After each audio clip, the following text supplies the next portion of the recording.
So welcome to this panel. We're going to talk about the science of board games and science and all sorts of good stuff with that. And we have quite a wonderful panel with us tonight, so I'm going to start introducing some folks. I'm going to try and do it sort of from my notes here so I can read them appropriately and not get any of their wonderful qualifications messed up. So right to my left is Tate Wu. He's originally from Taiwan. He's a Los Angeles-based board game designer. We won't let the LA thing and hold it against you. He's loved board game design since he was a child. His most recent release is Art Deco, 2 to 4 player economic deck building game, art collecting in museums, published by Rio Grande Games in 2021. And early this year, his game Boba Mahjong, a 2-player set collection card game, was fully funded on Kickstarter. So welcome, Tate. Then next to him, we have Matt Fantastic, is the creative director and founder of studio Forever Stoked. He primarily does freelance game design, development, art direction for publishers around the world. They also own Elm City Games, a game shop and library, are sometimes an adjunct professor of game design, publish indie games, books, zines, vinyl records, and other creative weirdness, and with Killjoy and Prettiest Princess. Founded the New Haven Game Makers Guild and on the board of the Game Manufacturers Association, Tabletop Mentorship Program, the Game Development Connecticut, organized Fantasticon, and the Connecticut Festival of Indie Games.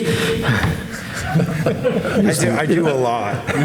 Don't you just, it's just sad when we get these underachievers, when we put them up on panels. Oh my gosh. All right, next up we have Marcelo Matar. He is an assistant professor of cognitive science at UCSD. And he studies how humans remember the past and simulate the future when making complex decisions. I wonder why we have him here. Go figure. So welcome, Marcelo. Then next up we have Ishani, I'm sorry. I'm just going to say Ishani, and I'm not going to try because I will thoroughly butcher it. My apologies. She's an atmospheric chemist training who's been interested in board game design. She's a hobby game designer, has been involved in the scientific board games and card game design group at UCSD, and her games are focused on basic science concepts such as molecular orbital theory, food webs, and ecosystems. Molecular orbital theory, the basic kind of stuff that we all do in our spare time. So welcome. And then we have Jonathan Ying. He's a game designer based here in San Diego. Gotta love that. All right. He served as lead designer for a variety of titles, from the independently produced Bargain Quest to licensed games such as Star Wars Imperial Assault, Doom, the board game, and Power Rangers Heroes of the Grid. So welcome, Jonathan. And then, way down there at the end, we have... Who do we have? Who do we have? Who do we have? We have Raph. Hi. Raph Koster is the CEO of Playable Worlds, an award-winning game designer of MMOs, such as Ultima Online and Star Wars Galaxy. He's the author of the classic book, A Theory of Fun for Game Design. His board game, Waddle Downtown, is published by WizKids. So thank you all for being here. I'm just going to shoot you some questions and leave you guys up for the discussion, up to all of you. But I will say, mostly because in the beginning, my experience with board games kind of stops with the incredible engineering advancement that was the Pop-O-Matic. So that's really it. And so all these games, I know my kids have played them and tried to engage me in them, but it's far surpassed me. So if someone could explain the science of that at the end, I would appreciate it, and they would as well. But let me start with you, Marcelo. So we talk about science of board games. What's up with that? What kind of science are we talking about? And is there a science of board games to begin with? Ooh, that starts... Asking us to justify the panel, huh? Yeah. Well, I mean, what is a board game? What is a game in general, really, right? I mean, it's some replica of real life, which we're all very familiar with, and we make decisions in this replica of this real life. And just like there is science of decision-making and science of cognition, there is also science of board games. We need to, we can potentially understand the process by which we make decisions, we get engaged, we have fun, and I think that's what I think as the science of board games. Mm-hmm. Right. And so you also use board games sort of the other way around, right? You use board games to understand. Exactly, yeah. So that's the flip side of things, and that's also how I use that in my own research. Because there's this correspondence between a board game and some aspect of life, we can use it as an experimental paradigm to actually get a window into cognition. And so in my own lab, for example, we typically give games or often board games, in fact, and we concurrently with measuring decisions, seeing what the person actually chooses on a trial-by-trial basis in the games, we also get measurements of their brain activity, and we try to make sense of what are the processes that are giving rise to their decisions. So yeah, it's definitely true that just like a board game is an aspect of real-life decision-making, we can also use board games to understand that. Okay. Well, so Matt, let me throw something to you. So Marcelo was just saying that games are really just about simulating life. What do you think about that? Well, I mean, I think it's true, but it's a weird life, right? I mean, and I think there is an interesting distinction between games that are simulationist and games that are a little more not, more fantastical, right? Because there's definitely a whole side of board games that is explorations of history, or the CIA uses games a ton to model different things. The Department of Defense has literally game designers on staff. So there's very much this kind of real life simulation stuff. But then there's also, I want to be a duck that, knows how to bake lies to his friends. Yeah, exactly. Which duck, put poison in the cake, right? Which is definitely more absurd, but in terms of modeling real life, it still is, right? It's just a bizarro alternate dimension, right? We have this shared set of rules and expectations that we come with it, and then the closed system of the game tells us what isn't the way we think it is, right? It's rare, even with ducks poisoning cakes. Well, we assume gravity works, right? We assume that they're consuming air and we know what ducks are, right? So even when we're adding on this sort of absurd layer, we are still existing within kind of a version of reality, at least. Mm-hmm. Yeah, that's cool. Yeah, I mean, and just like that makes for a more fun game when you actually can break some of the rules of real life, it also makes for more fun science, because you can actually test, push the extremes of human decision making by creating these crazy scenarios as well, and you can examine how people actually behave in those scenarios. So yeah, I definitely agree. Mm-hmm. And so, Raf, this idea of so it's kind of interesting listening to both of you talk. But Raf, I'd like your take on this question of, again, so you've got sort of scientists looking at games as a way to study how the real world works, and games in a sense as sort of a reflection or twisting of the way the real world works. And so when you're thinking about game design in this, you're thinking about again, the science of what we know about people. How much does that enter into the actual development of a game? I mean, there's a lot of psychology to board games. And one of my primary tasks as a board game designer is writing a rule book, right? And the structure of a rule book and the game design of teaching people how to play a game and how to understand a game is intrinsically tied with how people learn anything, right? So my partner does childhood development. She studies learning in this very specific way. And it's always really fascinating to hear her explain, we learn so much from really awful information. We get, you pointed at, a dog and you tell a baby, that's a dog. And how are they supposed to tell us, is it anything with 4 legs? Is it anything covered in fur? Is it that color specifically that makes it a dog? But we figure it out eventually through, very strange context. And how does that happen? And in answering those questions, you run a lot of experiments, right? My partner does a lot of her experiments at Fleet Science Center with the kids there.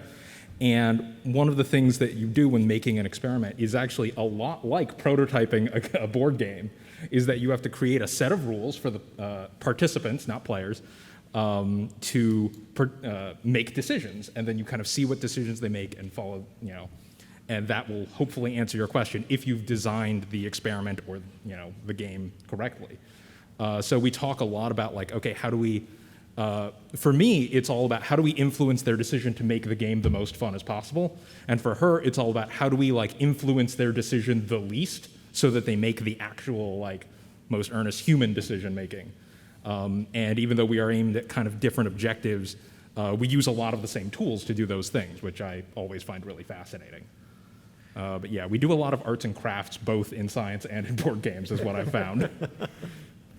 So to wrap this question, again, this idea of making it fun or making it, well, it's a good question. It's a question really for any of you here, right? For those who design games. What is it actually that makes it fun?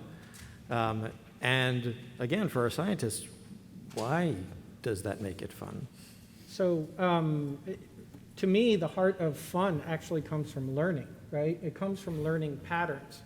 Every game is giving you different patterns, whether they're social patterns, the dynamics of, who's lying to you around the table, or whether they are mathematical patterns that you're mastering, which sometimes, games lie to you about the math patterns, right? You've all played, Chutes and Ladders? So at like age 2 or 3, you were learning about wormholes and non-Euclidean geometry, right? Like, that's pretty advanced stuff, but we pick it up in that pattern matching way, like Jonathan was just saying, because, that's how humans work. We are, most of the time we're not actually conscious, if you know what I mean. We're mostly using our pattern library to operate. Like, we don't think about how we get dressed in the morning. We do it by rote, right? Mm-hmm. And it's really important for humans to learn more patterns, right? Because if you actually have to think about everything, it's overwhelming, right? So you need to build up that library. That's what so much childhood play is about, is building up a library of experiences. Games are like super handy, pre-packaged pattern experience libraries, right, that get handed to you. And that's why every species of mammal plays. It's not just us. Dolphins play, cats play, dogs play, birds play, right? It's not even just mammals, because it's powerfully tied to learning in a whole bunch of ways. So, how many of you found school not so fun? Right? Learning is not always fun. So if it's important for the species, basically, to learn this stuff, we have to have a feedback mechanism, right? And our internal feedback mechanism to get us to learn this key stuff is fun. That literally, right? It's basically, there's a whole bunch of stuff that I'm sure Marcelo can tell you much more about around, for example, various endorphins and pathways around dopamine triggering curiosity and getting a reward for your curiosity being satisfied, right?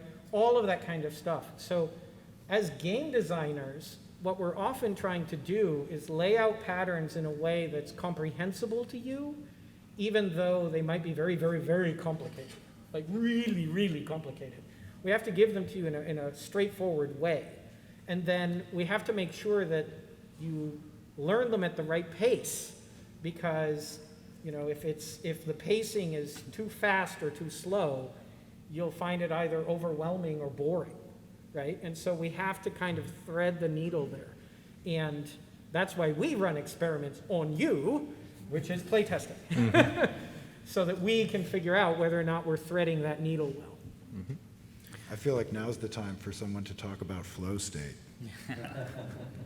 I almost just did, but I left it for you to take it away. The layup. Well, I mean, I'm the least science-y on this panel, so I'm probably going to mangle some of the right words. But basically, this idea of flow state is where you're in the sweet spot between challenging and engaging, but not too hard, not too easy, basically. And you are, if we think of an XY graph, we're kind of in this upper quadrant here is what we aim for, right? Where we're engaged, but we're not frustrated. If it's too easy, we're just like, this is super boring. If it's too hard, it's also super boring because we just lose a bunch, right? And so we're trying to keep you in that space by creating a series of decisions, by creating a series of variables that are going to push you to try to be there, right? And that can be incredibly difficult when you're trying to design for a lot of different players, right? So we have all kinds of different people that are going to come to our games in a lot of different ways. And so not only are we trying to find that sweet spot of difficulty, we're also trying to broaden that as much as possible so that we can engage as many people as we can, right? So, Candyland, I think is actually a really brilliant game for little kids. It teaches so much. I think it's awesome. Yeah. But also, it's not really interesting for me, No game is for everyone. It can't be. Also, agreed. But so there's these extreme ends of this place here, but we're trying to get as close to being as broad as we want. I think it's worth also maybe trying to operationalize more what is meant by the learning that Raf talked about, and what is this sweet spot that you're referring to, right? I think that as you're playing this game, we're building expectations, predictions about what's coming next. And learning only happens when those predictions are violated. If that violation is subtle enough that we can make sense of what caused that violation, there's learning. We make sense of it. We're like, okay, this is good. Next time, my predictions are going to be better. And that's great. Now, if everything is fully predictable, there's really not much learning going on. You get bored. You may think, well, maybe somewhere else I may have more learning that I can engage with. And learning, as Raf said, is rewarding, so we seek those rewards elsewhere. But then the opposite side of the spectrum is, if your predictions are just violated to such an absurd degree, or maybe you couldn't even build a prediction in the first place, there's just so much complexity coming at you at a time, then there's no learning either. Like, you couldn't even make sense of what just happened. So really, I think that there's this sweet spot in predictability. And as game designers, we want to probably find that sweet spot. Like, what is the degree to which you break expectations, break predictability, but still allows people to make sense of what happens. And also, I'm not texting, I'm legitimately taking notes. So I just want to add, so in college, so I was a psychology major, and I have a class called, it's an operant behavior class.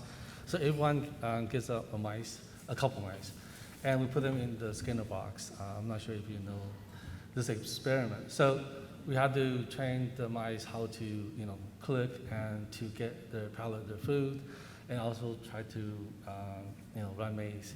So by taking this class, I think it has a lot of influence in how I design my games, because you train the mice, and then you want to find the sweet spot, so where the mice can click, as many times as they need to get to their food. So so you'll be using palette as a reinforcement reward, and just like in the games, so you have points. I use points a lot in my games, and then to drive behavior. And so if it's too easy to get, they don't feel satisfied. They feel the game is bored. So if they're not satisfied, then players will not be happy. And so using points and rewards, you drive behavior, and then so they can will take them to achieve their expected goal. Just like the mice in the Skinner box. You just have to, every mice is different too. You can't, like some mice will click 10 times and give up. Some will click like 100 times and they're still clicking to get that palette. So yeah, it's very interesting how much points, the way you're using points and reward in the game to drive behavior achievements in game design, and to get people to play the game that you're set out for them. I have to say that I've often seen my kids looking like mice in a Skinner box, pushing a different kind of button Well, so for different kind of what's rewards. great is that we, as humans, are so used to operant conditioning in our day-to-day lives that we actually can scaffold up off of that, and it's just, here's points, right? And that is sort of a subtler operant conditioning that we're giving you, right? And I work on a lot of party games. I do heavier stuff as well, but I do a lot of party games.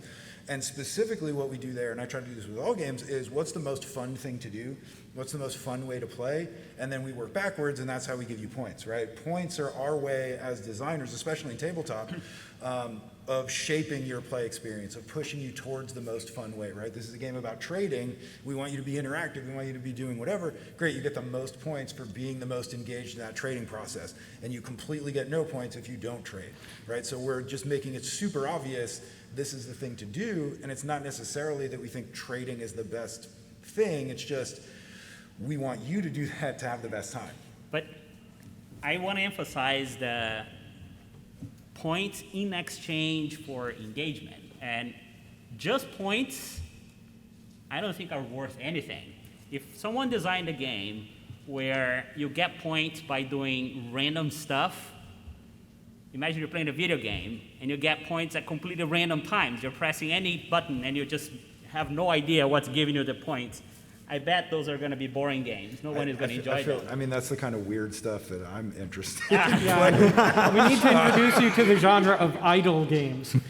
Have you played those?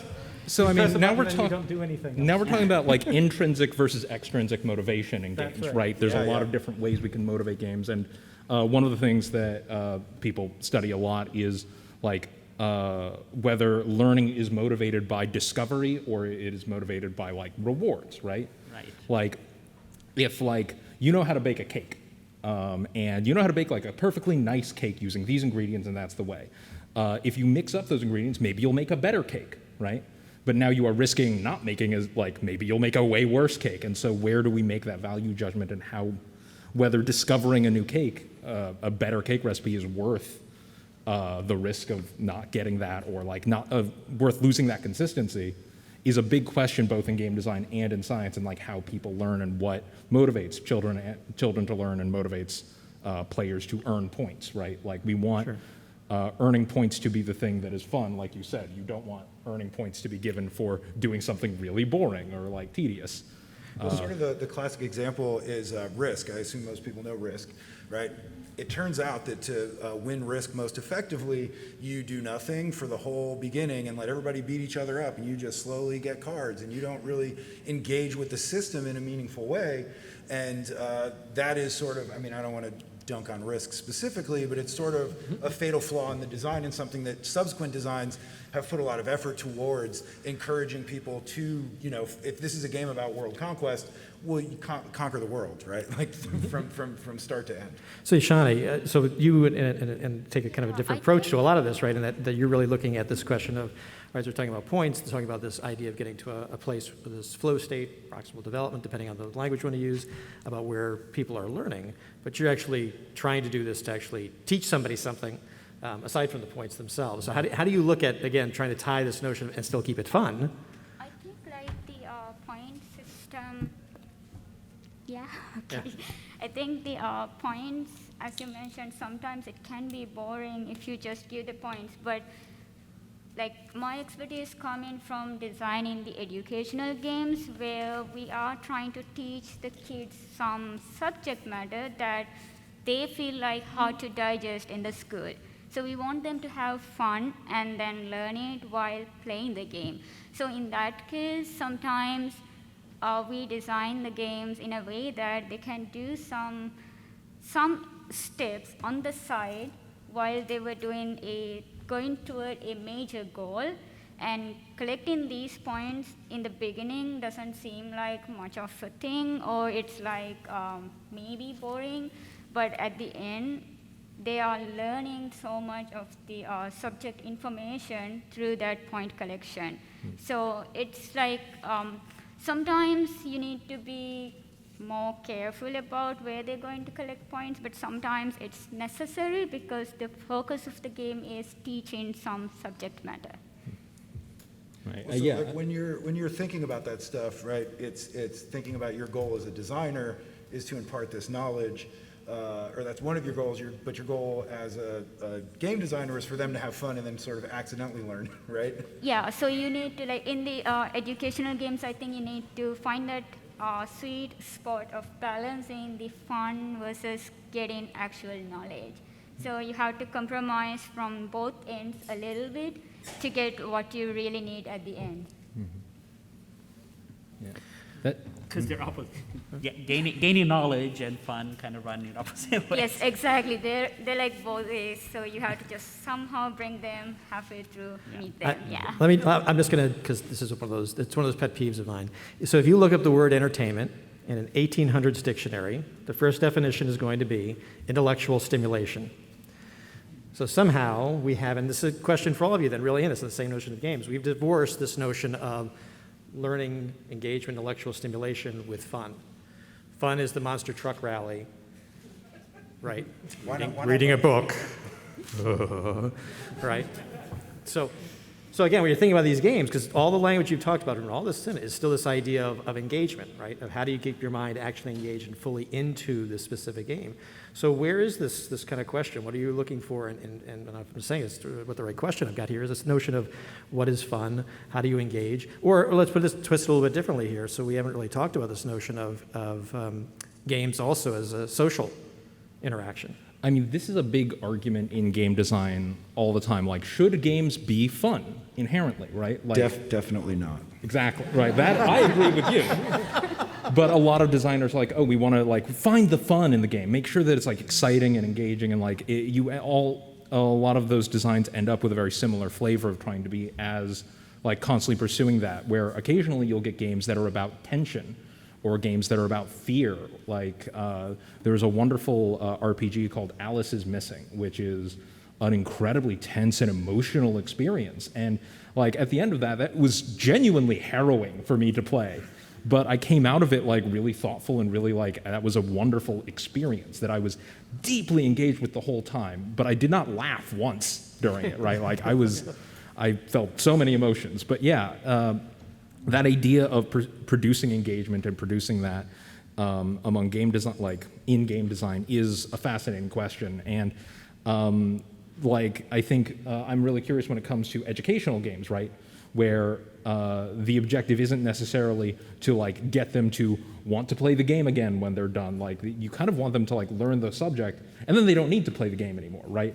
Whereas a lot of game designers, it's like, okay, we want to make sure that they come back for like, this has to be a lifestyle game. They got to buy more booster packs. They got to get like those other motivations when it comes to design.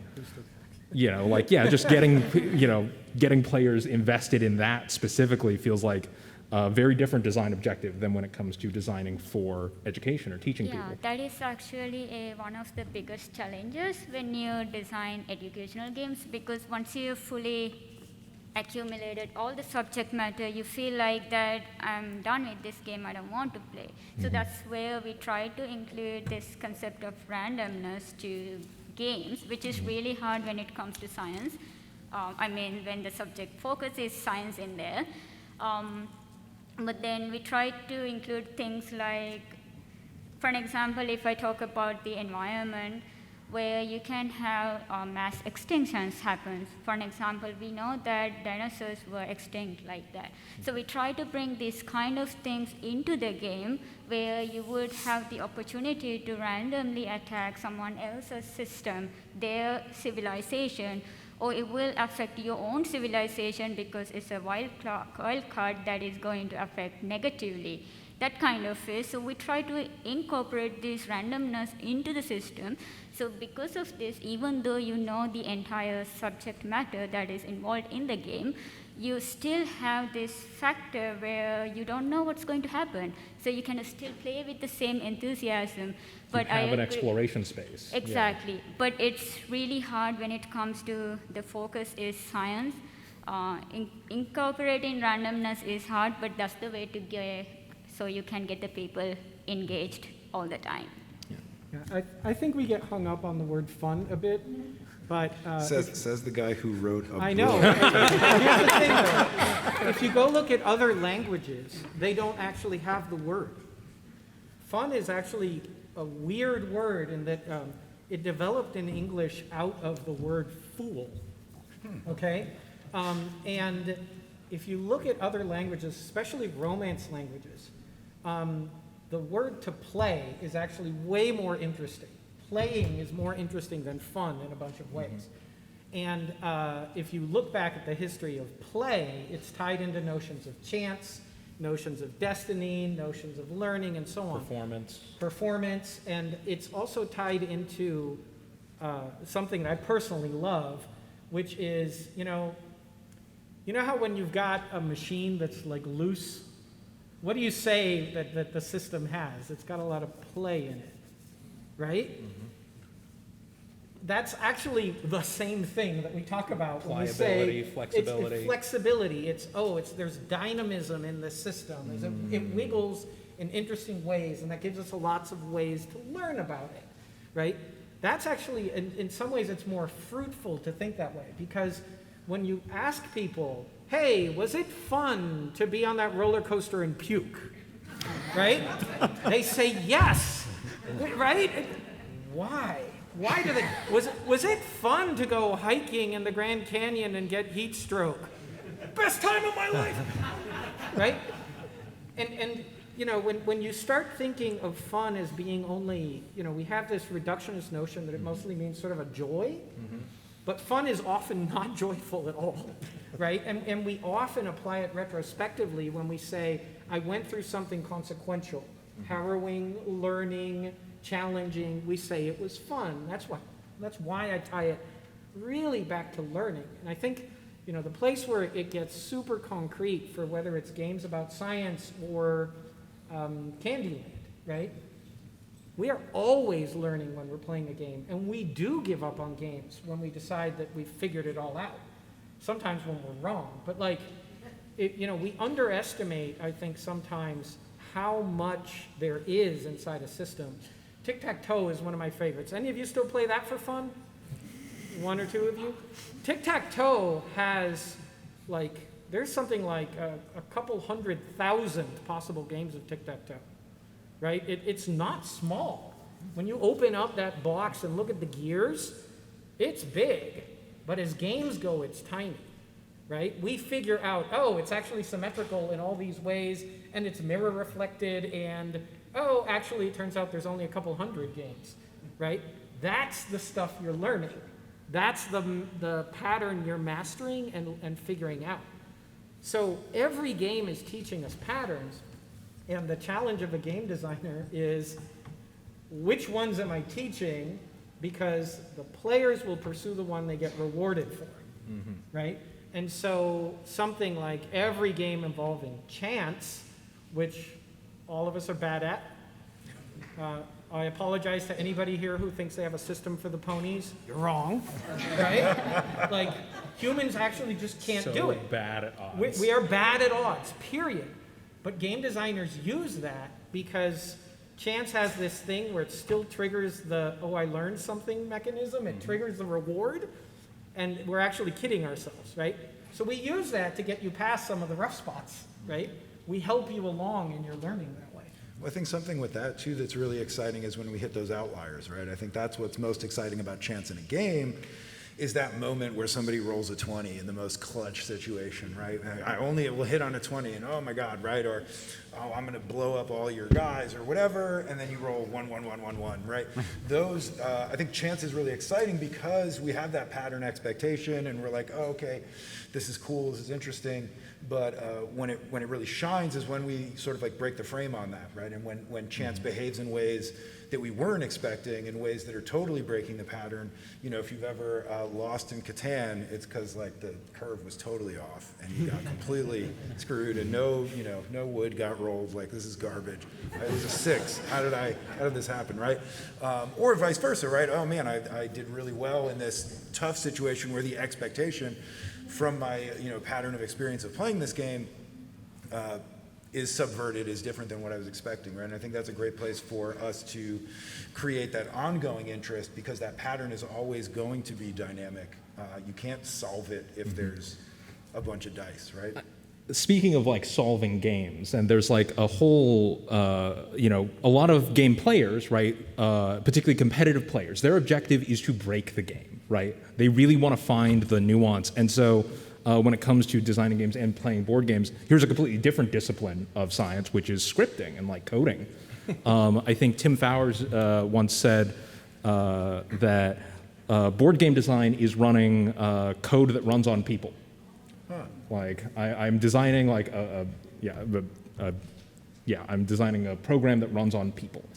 And I think it's really true. You're kind of like creating this set of rules that they are told to follow, and they will follow those rules, but they will also like follow those rules to the point where either the game breaks if you've written the rules wrong, or the game breaks if you've written them imprecisely.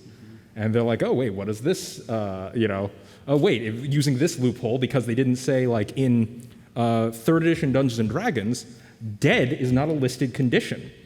that a player can have, which means that while you are dying, you can't move, you're unconscious or whatever, unconscious or dying, you can't take actions, like all that is listed. But it doesn't say what happens when you're dead, meaning once you're dead, you can continue to take actions, you can get up, you can do all of these things because they didn't cover that, right? And so like that sort of like head slap moment. I prefer to think of that. That's not cheating, it's not exploiting.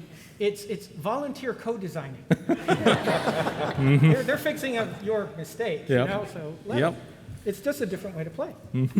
Well, that's also really fun for some people. Right? It is, yeah. That is its own way. I personally prefer 5th edition. I think it's pretty good. But I loved 3.5 because it was so expansive and so breakable, right? There's a huge amount of nuance and There were a ton of interaction. really interesting things you could try to pull off when you're grabbing this feat from this book and doing that and whatever. And I adored that, right? But which is a completely different play experience than what they were designing for, right? They were not designing for a bunch of us on the internet to make it so that we win, right? But that kind of emergent play is something that's really exciting for us as designers, right? Is when people are finding things that are entertaining, that are interesting, that are engaging, that we completely had no idea was in there, right? That discovery piece is just so important, right? Like that, if the game again becomes too predictable, it gets boring. The tic-tac-toe is a great example. Almost no one raised their hands. It seems like people are not very much into tic-tac-toe. But actually, my own research, we actually have been playing with tic-tac-toe. We actually expanded the board a little bit, only from a 3x3 to 4x9. And instead of doing 3 in a row, you do 4. People love that. It's a whole lot more complicated. There's a lot of strategy. It's actually for us experimenters, it is the actual sweet spot because the game is simple enough that we can understand and study their strategies. And it's not so complex like chess or Go, for example, which is, you know, that stuff is complicated. There's a. I mean, on the subject of gamifying like information retention almost in like this type of learning game, I designed a game called Game of Thrones: The Trivia Game. And I found trivia games are one of the most annoying things to design for people because either someone knows all of the answers and the game is literally trivial, that doesn't matter, or they know nothing and it's like, what? And so like you have to do this weird amount of like creating questions that are like obscure enough that even someone who's fairly familiar with the property can like maybe get them if they like know the context. Like you can't say like, oh, how many men did they bring to this battle? 405, 406, or 407? That's terrible. But if it's like 10, 45, or 1,000, right? You have some context. You can kind of remember that sort of thing. And so feeding into like what players know and learn and being able to create a game around that type of knowledge. And like I realized that the game stopped being about what do you remember about Game of Thrones and started more being about like what was the story, like being able to maintain that your broader understandings rather than remembering very minute details, because minute details are the least interesting thing for a player to like enjoy thinking about when it comes to these properties. Right. They're not systems. They're not patterns you can learn. The problem with trivia, I also worked on trivia. If you've ever played at like, you know, the Buzz Time trivia at a Buffalo Wild Wings or something. Yeah, so if you play that on a tablet, that was actually my trivia game. You can't get I'm real better, bad at it. Yeah, you can't get better at trivia by playing trivia. Right? There's no system to it. I'd like to disagree. You know, you get better at it by, You play enough. playing the other stuff or by learning facts. Well, you know what I mean? so I think there are different approaches to trivia because I also work on trivia games. Oh, it's on. It's on, yeah. We actually have one coming out called Everyone Else Thinks This Game is Awesome. And it actually is based upon scientific principles of people following others. And, you know, the game is less about the trivia. The trivia is there, the trivia is the vehicle, but it's about knowing who you think knows the answer and following the crowd and whatever. Exactly. But just purely in terms of writing trivia, I think similar to crosswords, I think is something people are more comfortable with. Certainly crosswords is a game of knowing words and definitions and things, right? But if you do a lot of crosswords and crosswords that are well constructed, there start to be sort of standards, things that you see, patterns of the way, oh, this is you know, title case within the clue. So, okay, so I get this now, right? Or, oh, this is an abbreviation, right? So you start to learn some of the patterns that exist within that system. And I think it is similar in trivia, right? Because I think really, really well-written trivia is murderously difficult, but it is trivia that if you have knowledge, you can make a reasonable guess towards if you know other things, right? So instead of the how many people were there, right, that's just a know it, don't know it, right? But you can construct questions in a way that I might be able to use my other knowledge, my general knowledge, my knowledge about this, that, or the other thing, and make a guess because the trivia is written in such a way that it's giving me some of these building blocks. Exactly, yeah. If you're interested in trivia, highly, highly recommend checking out Learned League. It is super cool, and you can just go and look at previous questions, and you can see some of those questions are constructed in this really great way, and you start to understand the conventions of that sort of approach, which allows you to make better guesses, even though you may not know, you know, the binary, do I know it, do I not know it? So we're coming closer to the end here. So if anyone has any particular questions, you know, there's a mic in the middle there. Feel free to step on up because there's about to a sign that says 10 minutes. You got 10 minutes to think of your question. Yeah. And while you're thinking of them, I've got a question for all of you, for me. So we talked about this idea, and you kind of hinted at some ideas around this, but I'd love to know from the game design side and then from the science side. Something that I certainly have experienced is that you'll play a game and you'll love the game, and then one day suddenly you're done, completely done. And the notion of picking that game up is, cover your ears, designers, abhorrent, right? My kids say, boy, we should play that game. We all look at each other and go, oh God, no. But at some point in time, we loved it to death. So what changes? What is it about, both from a design perspective, what's the notion? There's some things that have come up here, and from a science perspective, what is that change where suddenly this thing that was so engaging at some point isn't anymore? I think it's like Raph was saying about the expectations, right? We need to know, we need to be close enough to kind of get why we're wrong, but also challenged to get it right. It's that flow state. Pursuit of novelty, is a whole thing. Yeah, I'll throw out a scientific word, heuristic. You all know that one? Heuristic boils down to a good enough solution. Okay, so have you ever been in a playground game and you needed to build two teams? So let me guess, you probably all solved it the same way, which was, well, who's the best kid? Who's the second best kid? They're the captains. Now they get to take turns picking, right? That is not actually the mathematically best solution to solve that problem. But it's what's called a greedy algorithm, and it is a good enough one. And so you settle for it, okay? Because all of the better solutions are hard, so you just don't do them. That's good. That is the answer to your question, Steve, because when people get to the point where well, I know how to beat this game. I mean, I don't necessarily do it in the best way, but I reliably win against my circle of friends. I've got a good enough. Yep. And that goes in our pattern library, right? Mm-hmm. If we want to keep it fresh, there has to be something that makes that previous pattern get upset, as Matt said earlier, right? There's got to be something that triggers that next level, as Marcelo said. We're all agreeing on all of this, right? Yep. Well, I think a lot of it too, so we should throw this. That answer was good enough. Yeah, good is right. As they say, absolutely. So, go ahead.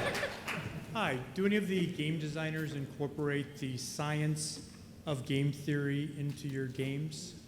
Yes. Constantly. Yeah, absolutely. Prisoner's Dilemma, do you study it?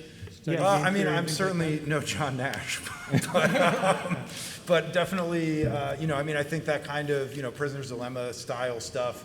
There's certainly games that don't, Pictionary, you don't really necessarily need to worry about that stuff, but anything where there's a kind of Depends a how meta you game, play it. Yeah, you're playing it wrong. If anything, game theory applies to us, as designers. We don't even, I know game designers who are excellent who don't think about it at all on purpose. But when a game theory person talks to them, they're like, oh yeah, it's just like this. This is all game theory. And you're like, oh, I guess it is. It's risky to use it too purely because game theory does like to, it's very mathematical. It likes to assume optimal decisions and all of that. And people ain't optimal. You know, you have varying skill levels, all of that kind of thing. So I always like to say game theory is helpful, but it will not necessarily make your game better. You really need to be looking at the psychology of the players. Well, something I see a lot with students, with up-and-coming designers is, I did all the math, it's so balanced, it's all this, and I'm like, well, that's why it's really boring and not interesting, right? Because, you know, the imbalance, the discovery of that is really interesting, right? And that's where, you know, knowing some game theory is really helpful, because you can set it up in such a way that those choices are not necessarily obviously optimized, right? And so there's that player exploration of trying to understand what are those optimal choices, and then they can kind of grow through the game. But then, yeah, you hit that, good enough. Honestly, any game where there's one optimal choice at a given moment is probably broken. So. Hi, so my question is, how do you keep games engaging and fun when, psychology-wise, when apps like TikTok and Instagram exist that continuously distract players and give you that instant gratification that games don't always provide? I'm too old to know anything about TikTok stuff. I mean, yeah, it's tough. Like, a lot of the time we kind of rely on the idea that, particularly with like a board game, people come to the game on purpose. Like, you're there with friends and in person, which I think is a big advantage that like table games have over things like app games, where it's like they have to compete with the app store, whereas like tabletop games, like, okay, we are in a room looking at people, looking them in the eye, and that like is inherently adds an element that digital I media think can't this is a always moment to toss it to Marcelo, who can tell us about peak cognitive moments and cognitive troughs and why it is that there needs to be a certain interval of feedback, because that's what TikTok is doing to you. Wait, How fast can you answer that? 5 minutes. The pace of TikTok is part of what makes it distracting, right? And in games, we actually do pay a lot of attention to how quickly are we giving feedback, right, to the player. This is why we avoid analysis paralysis games, right? We try to design against that, because that is an opportunity. The one person who's analyzing might be into it, but everybody else is, right? So, you know, thinking about the pacing is super important for what you're talking about. That's what TikTok is, you know. Yeah, so what dopamine machine. the field of research that this relates to me is there's always an optimal timing or rate with which you're presented with information, because after any new information is presented, you need to process and assimilate that information. That process of assimilation takes time too. So if you're just presented information nonstop, and you don't stop and think and process what you acquire, you get tired. That's actually what cognitive fatigue is. Cognitive fatigue is not physical fatigue. If you eat ice cream after you're cognitively fatigued, you're not gonna get better. You need to process what just happened. So there's definitely this optimal pace. In the same way, there's boredom that happens if that pace is just too slow. So I think that's related to what. All right, we got minutes left. Let's go. First, I would just like to add a slight little comment on that.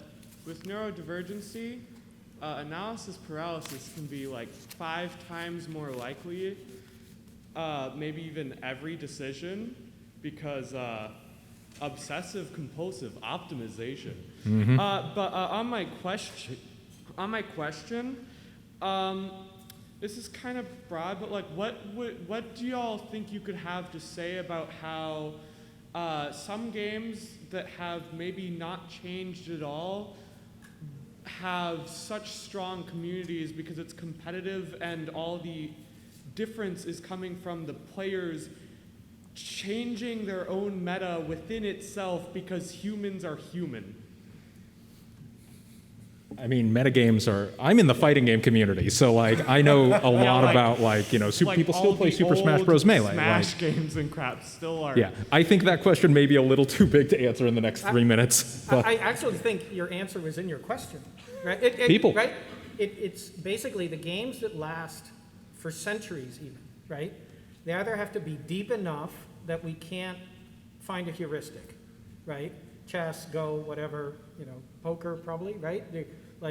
We can't actually wrap it all in our heads. Computers maybe, but, you know, games with other people, People are unpredictable and endless amounts to learn.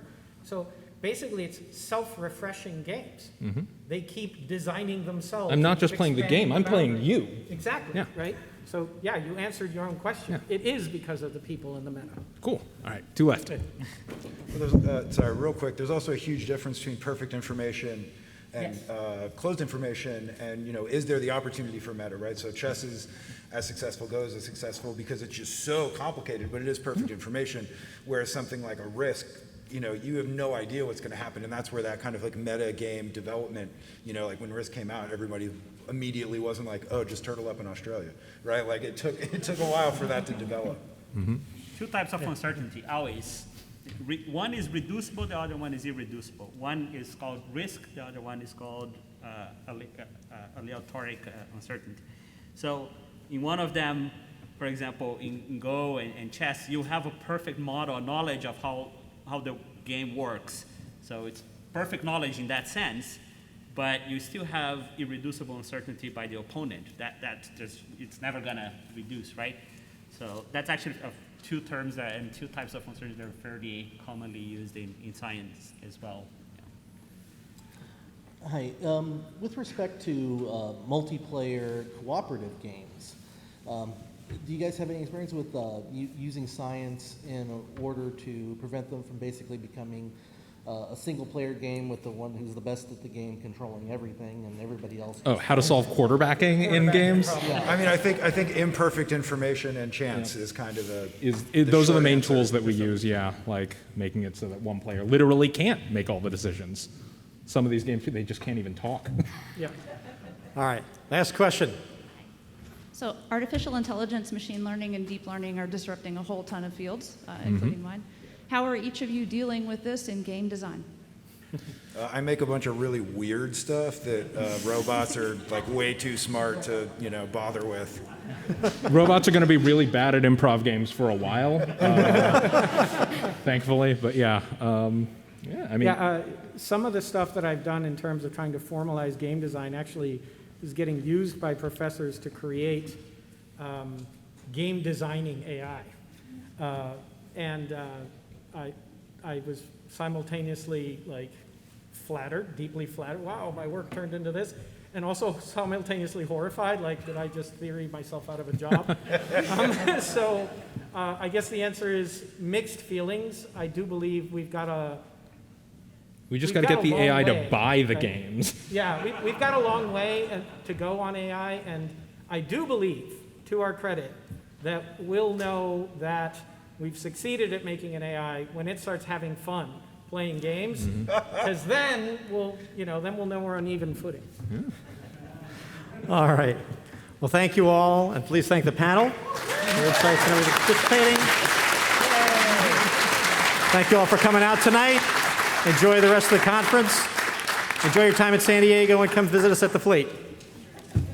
And I don't work at the Fleet Science Center, but I love going there as a kid, and like you should totally go, and I don't work in the marketing department. It holds up.